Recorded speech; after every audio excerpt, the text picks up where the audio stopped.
In this lecture, we're going to look at the rise of political Islam.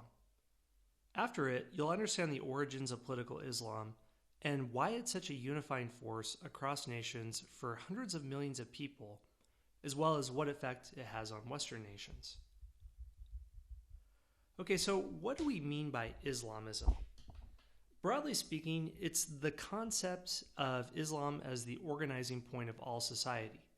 It rose during the 20th century in the face of Western colonialism, Arab nationalism, and Saudi funding. Well, what do we mean by this? Because this doesn't sound like a new thing. In earlier lectures, we talked about the origins of Islamic law and the formation of Sharia, so one could assume that in a medieval Muslim state, Islam would be the main organizing principle of society. Okay, so how is this different in the 20th century? Well, there are some key differences, and there are some innovations that 20th century political Islamism brings. Let's take a quick detour into history first. Something that happens in the age of high colonialism in the 19th century is as almost every Muslim land in the world, with the exception of the Ottoman Empire, was on foreign colonial domination, you see a rise of a new ideology called pan-Islamism, where intellectuals are trying to think, how can we consolidate power and how can we shore up our resources and prevent further incursions from Western colonialism? And Islamic intellectuals would ask themselves the question, why have Islamic lands fallen so disproportionately against European nations technologically, economically, and politically? This is a topic I'm looking at in my doctoral dissertation, and there's a lot of interesting issues that come out of this. All that to say, by the early 20th century, the dominant ideology that you see in the Middle East, and this ideology continues well throughout the 20th century, is Arab nationalism, where the unifying identity that political leaders are trying to rally around isn't Islam, but a nationalism based on ethnic identity as Arabs.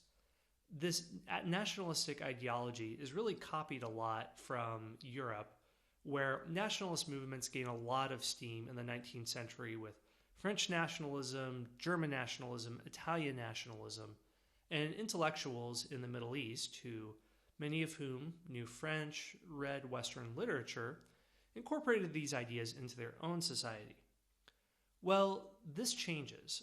You still see some holdouts. For example, Saddam Hussein and Bashar al-Assad fashioned themselves very much as Arab nationalists, as did many dictators who rose to power in the mid to latter 20th century.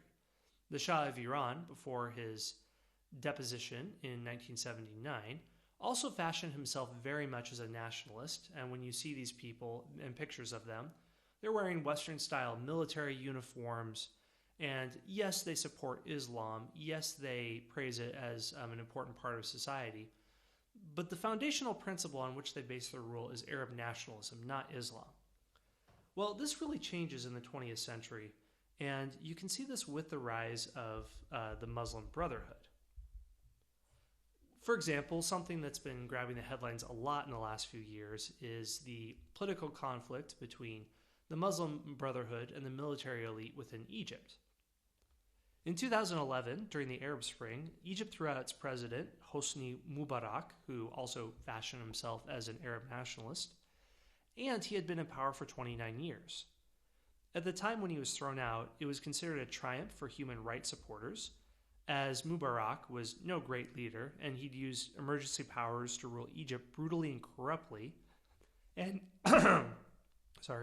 he also ensured that any lucrative state contracts passed through his family's bank account.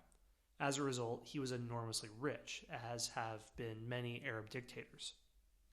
But as Egypt voted in January 2012 in its parliamentary elections, many Western analysts were worried that the liberal reformers who were at the forefront of the drive to remove Mubarak ultimately lost out to the Muslim Brotherhood.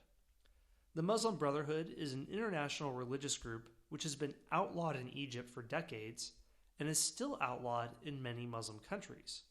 So the question is, why is the Muslim Brotherhood outlawed in these Muslim countries? Well, because the Muslim Brotherhood, it's a political group that seeks to install Islam as the chief organizing principle for all of society, and it threatens the power of Muslim secularists and non-religious hardline politicians who would try to stand in its way. The Muslim Brotherhood is among the most well-organized political Islamic groups in the world, and from this position, it can fill almost any political vacuum in the Middle East, even if it is little loved by society, just because it's a better alternative than anarchy or kleptocracy. You see this a lot, particularly in Jordan, which has a monarch, a king, and also a parliament. Jordan doesn't have a very well developed civil society, and a lot of civil society institutions that help the homeless, help those marginalized by society that are well developed in Europe or America, don't exist as strongly in Jordan. The problem is any resources that the government can't allocate to marginalized groups, this vacuum is quickly filled by the Muslim Brotherhood, which, gaining sympathies of lower class or those who don't have access to other civil society organizations, the Muslim Brotherhood can build up a political base of support, and with enough support, it can challenge the political leadership, which is something that we saw in Egypt. The beginnings of the Muslim Brotherhood go back very far. They were founded in 1928 by Hassan al-Banna. Its goal is to instill the Quran and Sunnah as the sole reference point for ordering the life of the Muslim family, individual, community, and state. So you see very strict understandings of the Quran and Islamic history, not just applied to Sharia law and jurisprudence, but expanded outward to all levels of society. Saudi Arabia well mirrors this type of ruling ideology, which also explains why Saudi Arabia gives so much money to the tune of billions of dollars a year to the Muslim Brotherhood. By the 1940s, the number of people in this organization grew to 500,000, and it sent volunteer soldiers to fight against Israel in the 1948 Arab-Israeli War. The new political assertiveness caused fear among the Egyptian government as a possible threat to its power, and at the time, Prime Minister Mahmoud al-Nukrashi Pasha officially disbanded the group in December 1948.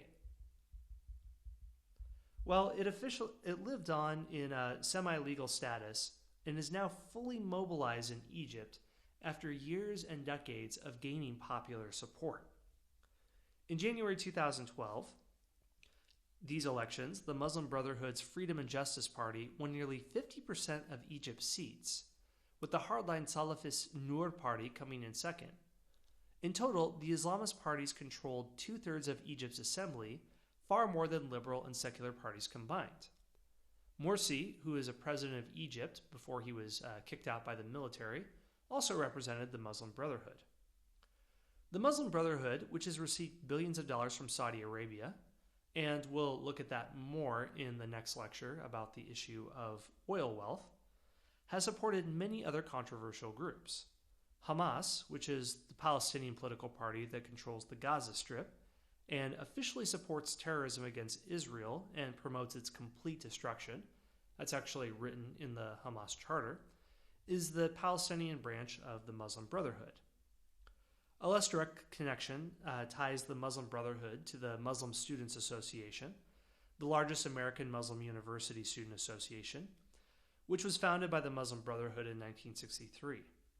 Its members have initiated peaceful demonstrations in the past, which is by and large its activities, but they've also created controversy, such as in 2010 event at the University of California, Irvine, in which Israeli Ambassador Michael Oren was repeatedly interrupted by MSA students in a premeditated plan.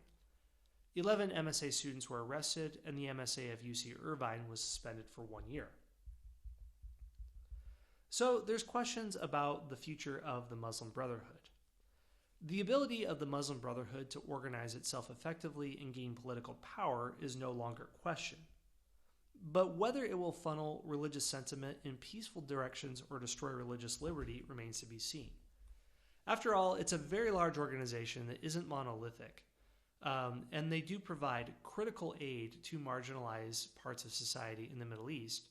However, it can't be ignored that there are factions within it, and even its official discourse, that call for implementing Sharia across the world, factions within it that want to see the complete destruction of Israel.